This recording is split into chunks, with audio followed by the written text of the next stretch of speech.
আচ্ছা, বলো তো এটা কী মিষ্টি?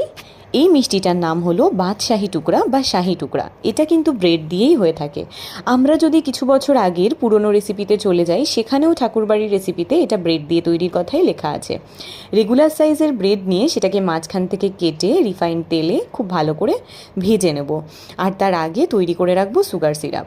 ব্রেডটাকে তোমরা তোমাদের পছন্দ মতন কড়া করে বা হালকা করে ভাজতে পারো, তারপর সুগার সিরাপে সোক করে তুলে রাখবো।